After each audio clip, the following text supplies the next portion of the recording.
মোস্তাফিজুর রহমান বিশ্ব ক্রিকেটের নতুন এক তারা।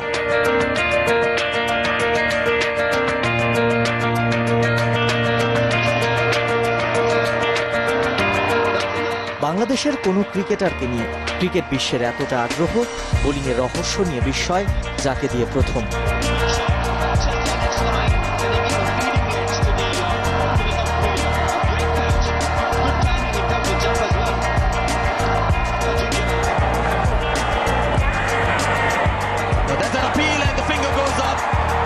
So Mustafizur has got his second wicket, a bit of a lucky wicket on that occasion.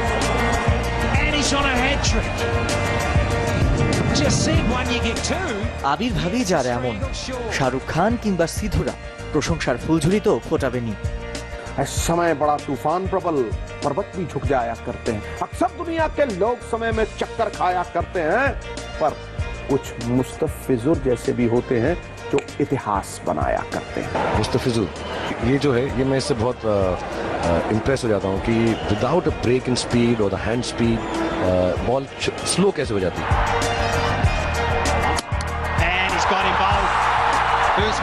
বাম হাতের এই জাদুকর এসেছেন বলেই তো বাংলাদেশের পেস বোলিংকে এখন অন্য চোখে দেখে বাকি দেশগুলো। সবচেয়ে বড় কথা কি, আমাদের এখন প্রধানমন্ত্রী, মাননীয় প্রধানমন্ত্রী মুস্তাফিজুর নিয়ে গর্ব করে, এর চেয়ে বড় পাওনা আর কিছু থাকতে পারে না। আমার চোখে এই মুহূর্তে ওয়ার্ল্ডের সব থেকে সেরা বোলার আমি বলবো আমার চোখে, হয়তোবা ইকুয়ালি মিচেল স্টার্ক এবং মুস্তাফিজ, বাট আমি মনে করি ইভেন ওয়ানডে ভার্সন এবং টি-20 ভার্সনে মিচেল স্টার্ক থেকে মুস্তাফিজ আরও বেশি ইফেক্টিভ। সাধারণ একটা মানুষ ছিলাম, এখন আস্তে আস্তে খেলার পরে এখন সবাই চেনে, সবাই ভালো জানে। এখন যে সামনে যে খেলাগুলো খেলছি, উপরাল্লাহ ভালো সময় দিচ্ছে, ওভারঅল এই জন্য মানুষ ভালো চেনে। যখন আন্ডার-19 খেলতো তখন আসলে আমাদের ভিতরে সবসময় ডিসকাস করা হতো যে আসলে আমাদের আন্ডার-19 থেকে কে উপরে খেলতে পারে খুব তাড়াতাড়ি, তখন ওর নামটাই বেশি আসতো।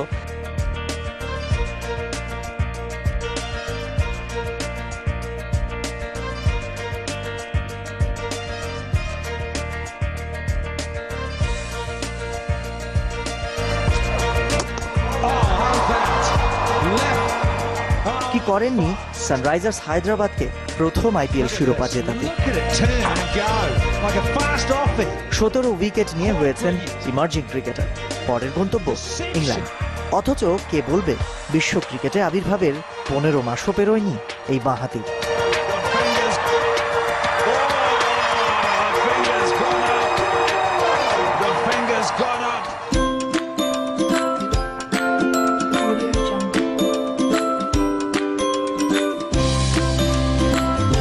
বিমানবন্দরে মোস্তাফিজকে বরণে রীতিমতো হুড়োহুড়ি, কাটার মাস্টার থেকে জাতীয় বীর। তবে কি বাংলাদেশের মুস্তাফিজের ক্যারিয়ারকে অন্যরকম পূর্ণতা দিল আইপিএল?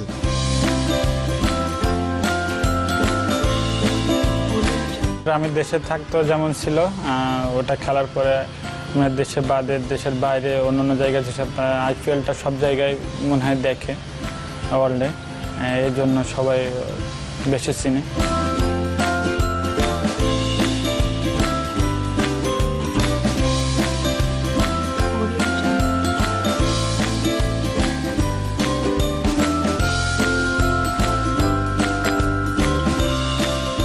ক্রিকেটের বাইরে ইট পাথরের এই ঢাকা কমই টানে মুস্তাফিজকে। পোষা পায়রা, তেঁতুলিয়ার মেঠো পথেই যে মন পড়ে থাকে সবসময়। সবার ক্ষেত্রে বাবা মা থাকলে, ফ্যামিলির ছাড়া বাইরে থাকলে, আর আমার এমনি ফ্যামিলি ছাড়া বাইরে থাকা খুব কম হয়, চেষ্টা করি ফ্যামিলির বাড়িতে যাওয়ার জন্য। আজ এখানে তো কাল ওখানে, তাতে অবশ্য খুব একটা ক্লান্তি নেই। এসব সইবার জন্যই তো তারকা খ্যাতি, সরল স্বীকারোক্তি মুস্তাফিজের। যে সময় ন্যাশনাল টিমে খেলে নাই, সবার ন্যাশনাল আমি ছিলাম তাদের সঙ্গে, যে সে ন্যাশনাল টিমে খেলতে তার ছবি ওটা ছিল, তা মনে মনে আমারও একটা যাচ্ছে, আমারও এরকম কবে উঠাবে, আল্লাহ সে আমারও সুযোগটা দিছে। কখনো কখনো বিড়ম্বনা মনে হয় না যে বেশি বেশি হচ্ছে? না, ওর তো আমার কাছে, আমার যারা আমার ভালোবাসে তারা তো আমার কাছে অন্য কিছু চাচ্ছে না, আমার ভালোবাসা কিংবা কিছু ছবি, এইটা ছাড়া। এটা তো রাগ হওয়ারও কোনো কিছু না, মুস্তাফিজ ভালো অনেক লাগে।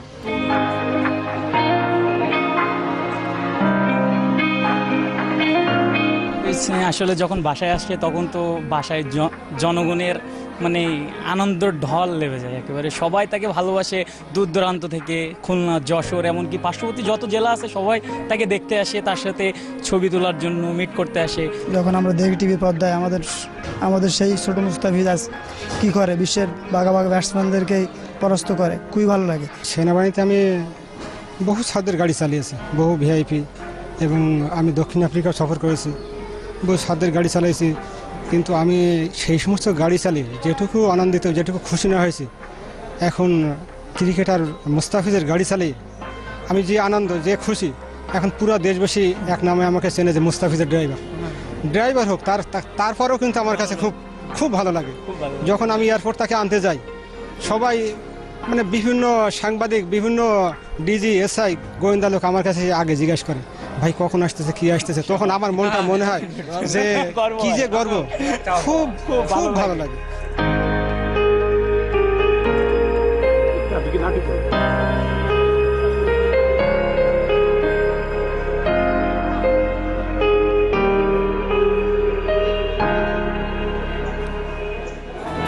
জীবনের জয়গানে ভরসা রাখো প্রাণে, জীবনের জয়গানে ভরসা রাখো প্রাণে।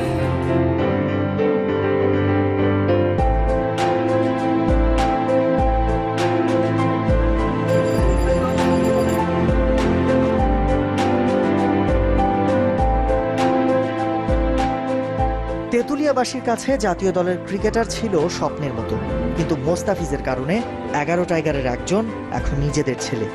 বোলার হিসেবে নিজেকে যত উচ্চতায় নিয়ে যান, এখানকার সবার কাছে এই স্কুল মাঠে খেলে বেড়ে ওঠা মোস্তাফিজ আগের মতোই। আমি বাড়িতে গেলে আমি ছোটো ছেলেগুলো খুব পছন্দ করি, আমার ছাড়া যারা ছোট তাদের বেশি পছন্দ করি। বাড়িতে থাকলে ফোন দিয়ে শুনি স্কুল ছুটি দিচ্ছে কিনা, তাহলে সেই স্কুলে চলে যেয়ে খেলি, স্কুলরা খুশি হয়।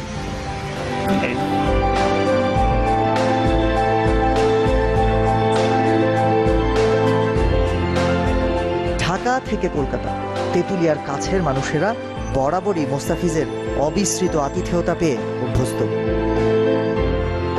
আমাদের চোখের সামনেই বেড়ে ওঠা, এখানেই খেলতে খেলতে আজকে সে সর্বোচ্চ জায়গায় পৌঁছালো। এটা আমাদের নিজেদেরও খুব গর্বে। এলাকার বা গ্রামের ছোট ভাইয়ের খেলা, এটা নিজের চোখে, এটা স্টেডিয়ামে বসে দেখবো, এই উপভোগটা করতেই নিজেই কলকাতা ইডেনে চলে গেলাম। মনে করছিলাম যে মোস্তাফিজ আমাদের এলাকার ছেলে, আমাদের বাংলাদেশে মনে হয় ওর ফ্যান অনেক বেশি, কিন্তু ইন্ডিয়াতে যে কলকাতায় যে দেখি যে আমাদের থেকে কলকাতায় ওর ফ্যান অনেক বেশি। মোস্তাফিজ যখন মানে গ্যালারির সাইডে যখন বেশি আসছে, তখন মোস্তাফিজ শুধু গ্যালারিতে মোস্তাফিজ করে পাগল হয়ে গেছে। হোটেলের লবিতে ওর সাথে বা আরও অনেক ক্রিকেটার যাদের সাথে আমাদের আগে কখনো এইভাবে হয় নাই, মোস্তাফিজের কারণে সেসব ক্রিকেটারের সাথেও খুব ভালো কথা বলার সুযোগ হয়েছে বা ছবি তোলার সুযোগ হয়েছে। সেভাবেই আসলে আমাদের এখানে চিন্তা করারই মতো না যে আমাদের এখানকার একটা ছেলে, আমাদের ছোট ভাই একটা জাতীয় টিমে খেলা করবে, শুধু জাতীয় টিম ছাড়িয়ে বিশ্বকে জয় করার মতন একটা পর্যায়ে চলে গেছে সে। তার ভালোটা দেখলে পুরাতন কথাটা বেশি মনে পড়ে। সে যখন আমাদের আন্ডার 16, 14 যখন খেলতো, সেই স্মৃতিগুলো অনেক সময় ভেসে ওঠে। তার সাথে এই এখনকার দিনে যেভাবে যে খেলতেছে, আমরা আসলেই আমরা গর্বিত। যে গাইডলাইনটা ছোটোবেলা দিয়েছি এখনও আমরা দেই, এবং সে এখনও ওইভাবেই নেওয়ার চেষ্টা করে। ওর জন্য যেটুকু মানে নেওয়ার দরকার সেটা নেয়, এবং রেসপেক্টের সাথেই সেগুলো নেয় আমাদের কাছে। সে যেখানেই থাকুক, যে ব্র্যান্ডে থাকুক, তার সাথে আমাদের সবসময় এখন হয়তো যোগাযোগ হয় না পরিস্থিতির কারণে, কিন্তু যোগাযোগ সবসময় হয়। কিন্তু আগেও যেভাবে আমাদের সাথে মিশতো, কথা বলতো, এখনও সে আগের মতো সেই আমাদের কাছে সেই ছোট মোস্তাফিজই আছে। সৌম্য এবং মোস্তাফিজ দলে শুধু আমার একাডেমি না, সুন্দরবন একাডেমি না, সাতক্ষীরা সমস্ত একাডেমিগুলো এখন কিন্তু সৌম্য মোস্তাফিজের জন্য এখন কিন্তু প্রচুর, মানে এই যে এখন যে গার্জিয়ানরা সাতক্ষীরার মতন একটা জায়গায় যে এরকম উদ্বুদ্ধ করে যে ছেলেদেরকে নিয়ে ভর্তি করা। এই অল্প কিছুদিনের মধ্যে আমার এখানে স্টুডেন্ট 400 মতো ঈদের আনন্দটা সেই দিন হইলো, যেদিন বাড়ি এসলো ওই দিনকে আর সেই ঈদের আনন্দ হইলো। ঈদ তো ওইভাবে বাড়িতে করা হয় নাই, স্টার হওয়ার পরে তো ঈদ ভালোভাবে কাটানো হয় নাই বাড়িতে। এইবারই মনে হয় আল্লাহ যদি দেয় সময় তাহলে কাটাবো, আশা আছে। এখন বাদ বাকি ফেলার ইচ্ছা। আমি যে কোনো জিনিস চয়েসের দিক থেকে একটু দুর্বল, এমনি টাকা দিয়ে দেয়, নিজের থেকে কিনে দেয় না। টাকা দিয়ে দেন, নিজের থেকে কিনে দেন না? আমার চয়েস নাই তো এই জন্য। হ্যাঁ হ্যাঁ, সব টাকা দিচ্ছে। ওরা আমার জন্য অনেক দামি শাড়ি টাড়ি কিনে দিচ্ছে শুনলাম, দেখলাম সেদিন যে অনেক 20-22 হাজার টাকা দামের শাড়ি টাড়ি নিয়ে গেছে, কয়েকটা দেখলাম। বাচ্চা কাচ্চারা যখন ওইসব নিয়ে আসে তখন মা বাবা মনটা তো আসলে ভালো লাগে। এটা মুস্তাফিজ, ঈদের দিনটা আসলে আপনি কিভাবে কাটান? সিম্পল। কিভাবে? ঈদের নামাজ শেষ বাড়িতে আসি, বুঝি মন চাইলে একটু ঘুরলাম, ঘোরাও হয় না। ট্রেনগুলো আমি যে এখন বাড়িতে গেলেও সময় দিতে পারি না, ফ্রেন্ডের সঙ্গে আড্ডা দিতে গেলে বাড়িতে অনেকে আসে অনেক দূর থেকে, এজন্য বাইরেও ঘোরা হয় না, বাড়িতে থাকার চেষ্টা করি। মাঝে মধ্যে ফ্রেন্ড একটু রাগ করে, পরে বুঝাই বললে আবার ঠিক হয়। আপনি যখন বাড়িতে থাকেন সাধারণত সেখানে বাবা মা কিংবা পরিবারের সঙ্গটা কিভাবে উপভোগ করেন? বেশি থাকে ঠিকই, তবে রাত 12টার পরে ছাড়া সময় দেওয়া হয় না বাবা মার সাথে। 12টার আগ পর্যন্ত লোকজন থাকে বাড়িতে। সব সময়ের জন্য তো বাবা মাই আমি অনেকদিন পরে পাইলে তো খুশি হওয়ারই কথা। বাবা মাই তো, অন্য কেউ না। ছোট মানুষ হিসেবে আছে, ছোটবেলায় যেমন ছিলাম এখন ওই রকম আছে।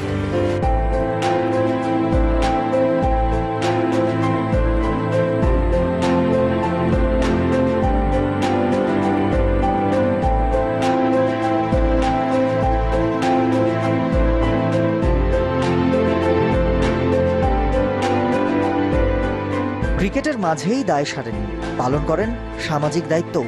বাড়ির পাশের এই মসজিদের মতো আশপাশের গ্রামের 8 মসজিদে প্রথম রমজানে গরিব মুসল্লিদের ইফতার করিয়েছেন। প্রথম রমজানে সে অনেকগুলো মসজিদে প্রথম ইফতারি দিছে আর কি, যে আমাদের মসজিদে দিছে। যখন খেলা শুরু হয়, খেলা শুরু হওয়ার আগে ও বাড়ি আমাকে আগে ফোন করে, হুজুর আমি কিন্তু অমুক জায়গায় খেলাতে যাচ্ছি, আপনি আমার জন্য দোয়া করবেন। আর আমি শুধু ওর জন্য না, ও এত প্রকাশ্যে। আর রাত্রে তাহাজ্জুদের পরে আমি ওর জন্য খাস করে দোয়া করি, যাতে আল্লাহ ওর মনের আশাকে আল্লাহ তাআলা পুরা করে, বিশ্বের সমস্ত মানুষ যেন ওর খেলা দেখে মন জয় হয়ে যায় সবাই। অন্য কোনো দেশের না হয়ে আমাদের দেশে একজন ভালো খেলোয়াড় হয়েছে, এটা সারা দুনিয়া এবং সারা পৃথিবীর জন্য একটা সুনাম আমাদের সকলের, আমাদের গ্রামবাসী, সাতক্ষীরাবাসী, কালীগঞ্জবাসীর সবার প্রত্যাশা যে বিশ্বকাপ খেলা আমরা অবশ্যই জয় করবো তার হাত দিয়ে। খালেদ মাসুদ সুজন বলছিল আর কি, মুস্তাফিজ তোমার খেলা লাগবে পাকিস্তানের সঙ্গে। তো এই কথাটা মুস্তাফিজ আমাদের জানাইল, কিন্তু আমরা বিশ্বাসে আনতে পারিনি। আমি পাকিস্তানের আফ্রিদিকে খুব খেলা খুব আগ্রহের সহিত দেখতাম। সেই আফ্রিদি যখন আউট হলো, মুস্তাফিজ আউট করলো, তখন খুব ভালো লাগলো আর কি। তারপর তাদের হাফিজে আউট হলো।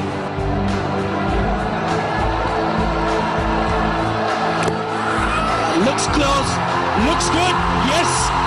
That foot was right in front of the stump that's been given. And a loud cheer, terrific delivery from the youngster. A dream start indeed for the young Mustafizur.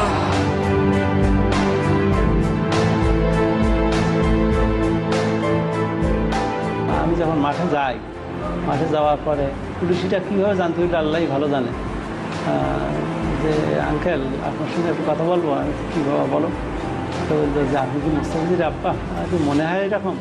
এই বলার পরে ওনারা আমার 5-7 জন আমারে নিয়ে যখন মাঠে যায়, তখনই একটা সাড়া পড়ে যায় মাঠে আর কি। সবাই, অনেক সাংবাদিকও এসে গেল।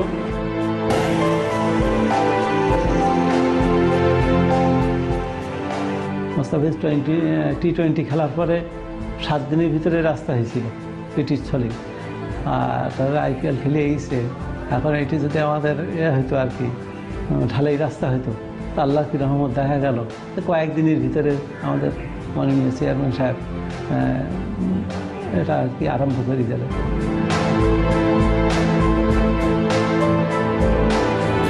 জীবনের জয়গানে ভরসা রাখো প্রাণের জয়গানে ভরসা রাখো প্রাণে।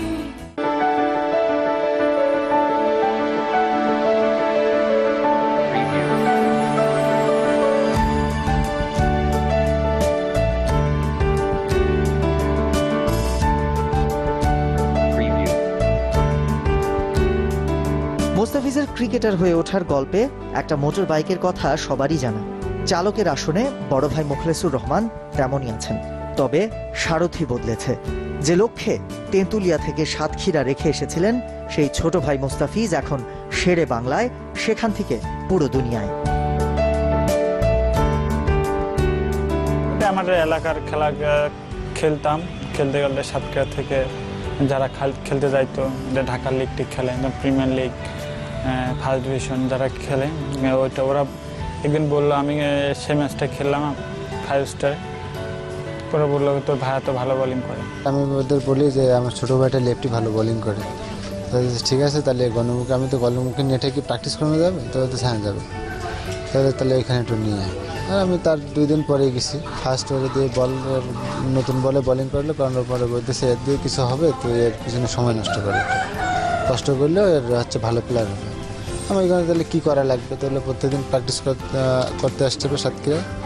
আমি এইভাবে আপনার 2 মাসের মতো নিয়ে গেছি ওই ইয়েতে, এই লেভেলের প্লেয়ারের ওইখানে আপনার অনেক দেখলাম, অনেকগুলো ছেলেগুলো ফর্ম পূরণ করতেছে। তা আমি চিন্তা করতেছি এতগুলোর মাঝে কি আমরা কি থাকতে পারবো? তারপরে মনে করলাম যে থাক, মানে ফর্ম নেওয়ার সময় এমন যে অন্য আরেকজনের কাছ থেকে ফর্ম নিয়ে আমাদের ফটোকপি করে সেই ফর্ম করতে হবে। 3 দিন পরে আপনার নেটে বোলিং করতে গেছি, তা ও বল কংক্রিটের উপর ফেলতে পারে না। আর আমি গাড়ির উপর বসাচ্ছিলাম, তা আমি যে বলতেছি যে তুই ওর উপর বল ফেলতে পারতেছি না, তুই তো বাদ দিয়ে দিবি। তা বলতেছি আমি তো এত চেষ্টা করতেছি, বলতে পারবে না। তা আমি দেখাচ্ছি যে নিচের থেকে না হলে উপরের থেকে হাত এপার। তা ওইখান থেকে বলার পর দেখি তারপরে বল পড়ছে ভালো, এইখান থেকে আর কি শুরু, যে বল মনে করেন যে পড়ে আর কেউ খেলেও না, এরকম অবস্থা। সেইখান থেকে খেলতেই আসে। তারপর আপনার বাগেরহাট খেলো, তা যাওয়ার পরে বলতেছে চিন্তা করিস না, ভালো খেলতেছে। তা বললাম থাক।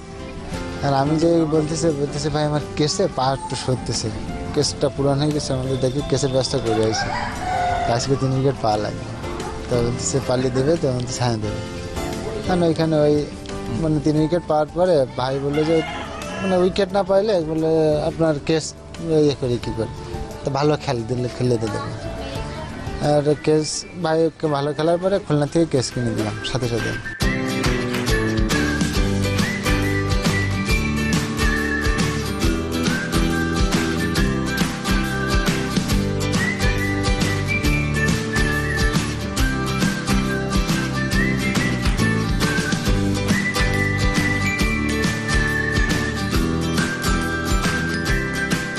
খেলাধুলাকে ছোটোবেলার থেকে অনেক ভালোবাসি। এখন আমি মনে হয় খাওয়া দাওয়াও ছেড়ে দিয়েছি খেলার জন্য, মানে খেলতাম না। তো আমাদের চিন্তা করলাম যে আমাদের তো এজ শেষ, মানে আমাদের অলরেডি 25, 26, 27 বছর হয়ে গেছে, এইখান থেকে কিন্তু ন্যাশনাল টিমে খেলা টাফ। আর আমাদের দেখে ভালো ভালো খেলাও হয়তো, চিন্তা করলাম যে ও ভালো খেলতেছে, যার ওর পিছনে সময়টা দেওয়া যায়। টিভিতে অনেক খেলা দেখছি, তা আমার সবচেয়ে ভালো লাগতো লেফটি বোলিং দেখতে, বা মানে ওদের ব্যাটিং করা দেখতে, মানে বোলিং করা দেখতে। কারণ আমরা রাইট হ্যান্ডেড, ওরা লেফটে, কীভাবে বল করে এইগুলো, ওয়াসিম আকরাম কীভাবে করে, এগুলো আমরা অনেক আগের থেকে আর কি খুব ফেভারিট ছিল ওরা। তারপরে ও এখান থেকে ভালো বোলিং করার থেকে ওর ফার্স্টের থেকে আমি বলতাম যে ভালো বোলিং করতে হবে এইভাবে, মানে ওরা এমনকি আমি প্র্যাকটিস করতে না যেতাম, ঘুমানোর সময় আমি হাতে বল দিতাম। আর প্র্যাকটিস করাতে স্যারেরা কিছু বললে আমি নোট করে নিতে বলতাম। আপনার ক্রিকেটার হয়ে ওঠার পেছনে পরিবার কিংবা আপনার ভাইদের অবদান আসলে কতটুকু? আমার ছাড়া বেশি। আমি ক্রিকেট প্লেয়ার, সব মানে সব ভাইয়ারই ও বেশি সেজ ভাই। প্রথম থেকে আমার বিশ্বাস ছিল ভালোভাবে খেলবে বা ন্যাশনাল টিমেও খেলবে। আমি এমনকি ন্যাশনাল টিমে চান্স পাওয়ার পরে আমার বলতেছে ভাই একটা সুখবর আছে, আমাদের সবচেয়ে বেশি সুখবর হবে তুই ন্যাশনাল টিমে চান্স পাইলে, এই কথাটা বললে। তো তাই আমি চান্স পাইছি।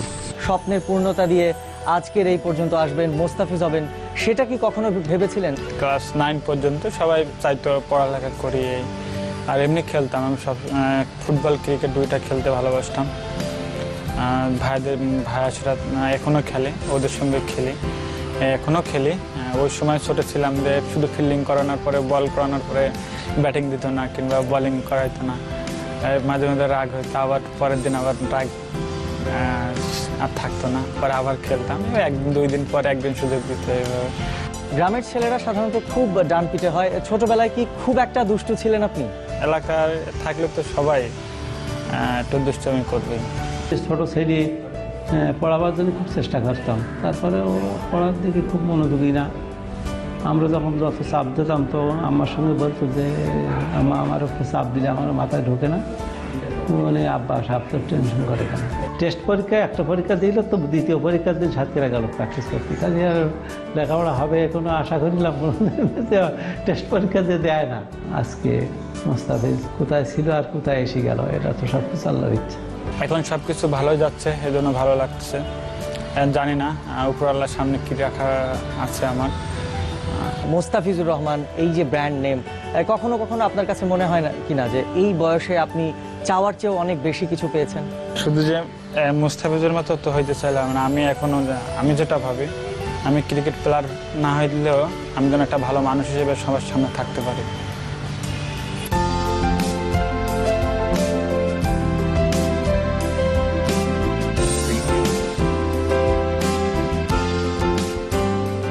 আমি অন্যদের মতো আমি অত ঘুরতে ভালোবাসি না। আমি কাজ যে জায়গাতে থাকা হয় সেখানে অল্প স্বল্প ঘোরাফেরা করি। আমি নর্মালি থাকতে ভালোবাসি।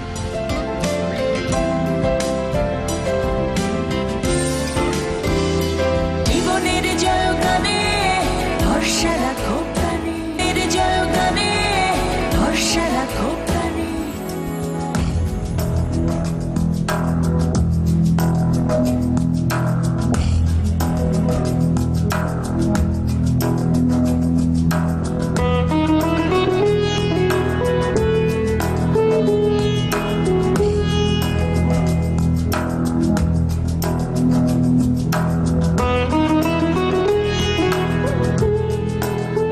বাড়ির পেছনটায় উঁকি দিলে বিস্তীর্ণ খোলা দিগন্ত, যতদূর চোখ যায় শুধু চিংড়ির ঘের।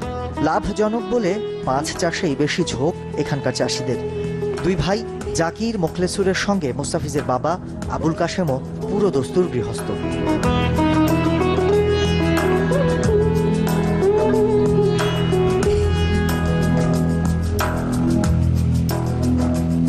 সব মিলে 130 বিঘা জায়গা জুড়ে মাছের চাষ। কে জানে, ক্রিকেটার না হলে হয়তো এখানকার 8-10টা ছেলের মতো এই পানিতেই জীবন কাটত মোস্তাফিজের।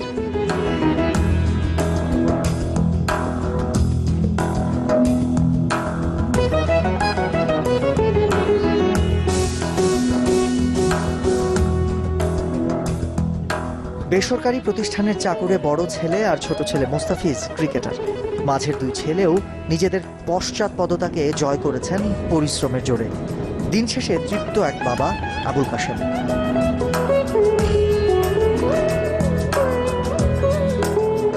এদের নিয়ে আমি গর্ব করি। এদের বাজে সময় দেওয়ার এদের সুযোগও নেই।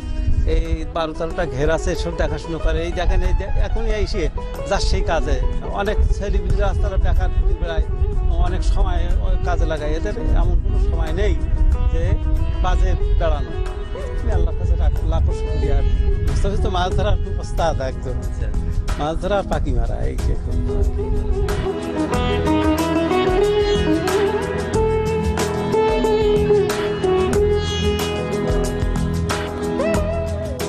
ছোট ভাইয়ের অবস্থান বদলেছে, তারপরও শেকড়কে উপেক্ষা করতে পারেননি আত্মপরিচয়ে গর্বিত মোখলেসুর রহমান। আমাদের আগে যেমন ছিল ওরকমই এখন আছে, বাট চেঞ্জ হয়নি। আর আশা করি না হওয়াটাই ভালো। মানে অনেকেই বলে যে মানুষের টাকা হলে চেঞ্জ হয়ে যায়, আমরা চাই না যে আমরা চেঞ্জ হতে, আমরা যেমন ছিলাম এরকম থাকছি। আমরা আপনার টোটালে 130 বিঘার মতো ঘের আছে, মানে এরকম 10 একরের মতো আসে। মোটামুটি যা আসে আমাদের চলে আর কি, কোনো ইয়ে লাগে না, যদি ভালো যায়। আর এমনি খুব ভালো হয়ে গেলে 7-8-10 লাখ টাকা।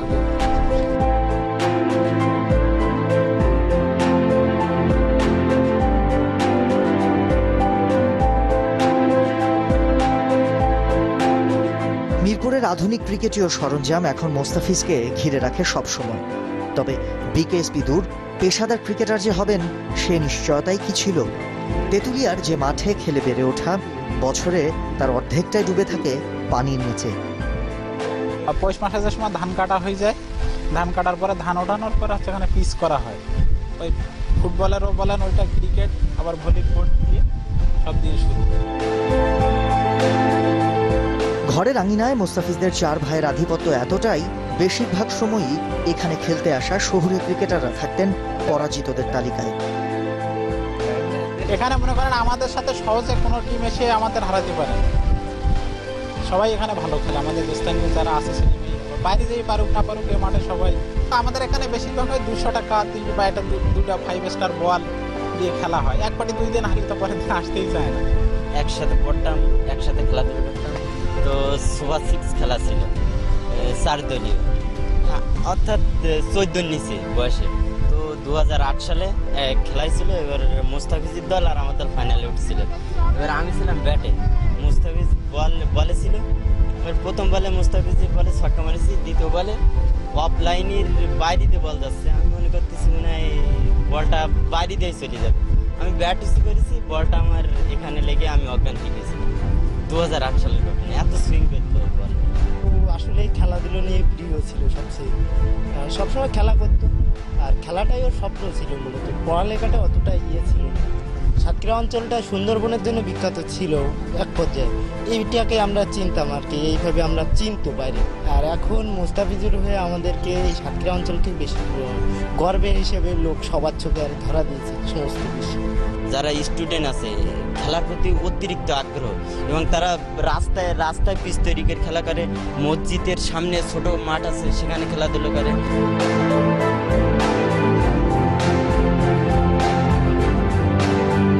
জীবন সংগ্রামের পরও এমন প্রত্যন্ত অঞ্চল থেকে পেশাদার ক্রিকেটার অনেকেই হয়েছেন। তবে মোস্তাফিজের মতো সর্বোচ্চ পর্যায়ে পৌঁছানো ভাবতেও যে সাহস লাগে। সাতক্ষীরা তো ওই সময় ওরকম সাতক্ষীরায় খেলা হয় না, ডিস্ট্রিক্ট পর্যায়ে। তো আমাদের ডিস্ট্রিক্টে খেলা হতো না। ডিস্ট্রিক্ট হলে আমার পাশে খালাদের বাসা ছিল, ওখানে থাকতাম। আর না হলে আপনার যদি প্র্যাকটিস থাকলে, যদি 7-7:30 থাকলে 5টায় উঠতাম ঘুম থেকে সকাল। ওখান থেকে আমার ভাতটা রান্না করে দিত। আমি ঘুম থেকে ওঠার পরে দেখে আমার ভাতটা রান্না করা শেষ। এই আস্তে আস্তে বাইকে নিয়ে আসতাম।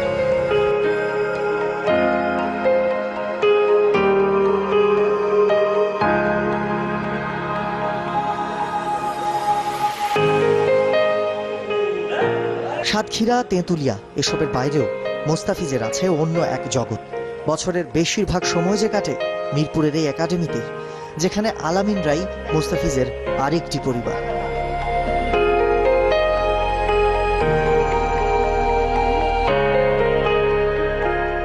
হোম অফ ক্রিকেটে কত তারকার সমারোহ, কখন যে ছাপিয়ে গেছেন বাকিদের টের কি পান নিজে?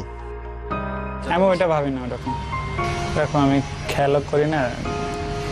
কি বলবো, এটা বোঝাইতে পারছি না। যখন ফার্স্ট দেখি ওকে 2011 সালে আন্ডার 16-এ খুলনা ডিভিশনে আসে, তখন আমি ক্যাপ্টেন্সি করছিলাম। তখন ওই রকম ভালো করতো না, কিন্তু বাট ওর একটা জিনিস খুব ভালো ছিল, ও অনেক জোরে বল করতো, থ্রেট করতো, আর ওর অ্যাকুরেসি খুব ভালো ছিল।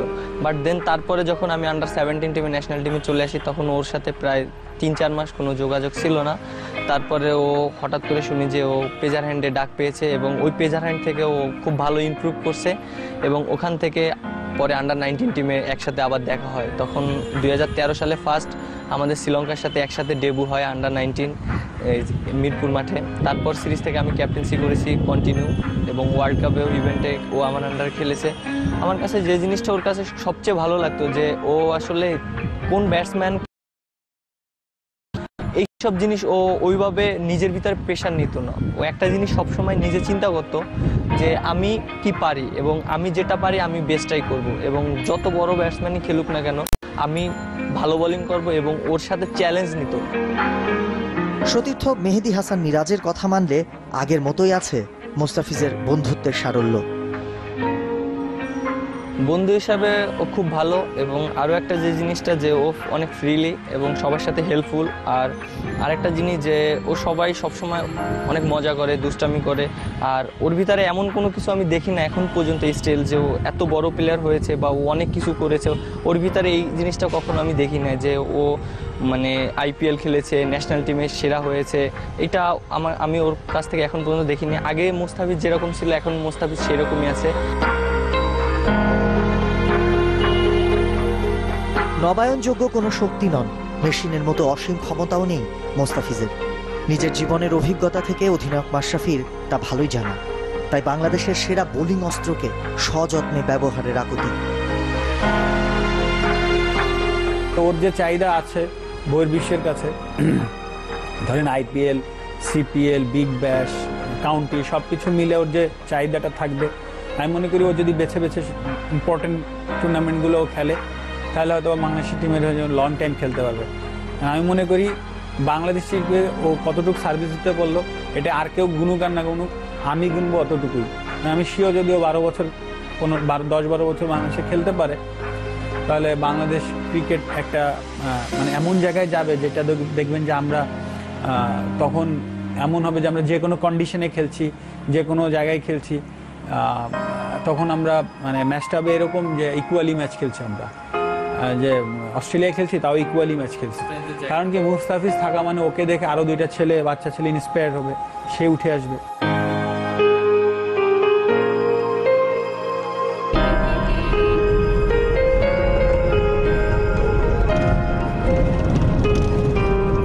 গাড়ি চলে, রাস্তা ফুরোয়, খালি চোখে মসৃণ। তবে প্রত্যাশার যে চাপ, আগামীর পথ কতটা কঠিন সেটা ভালোই জানেন মোস্তাফিজ। প্রতিকূলতায় ভরা যার জীবন, এটা যে শুধুই একটা চ্যালেঞ্জ বাংলাদেশের ভবিষ্যৎ কান্ডারির কাছে। সময় গিয়েছে তাদের জয়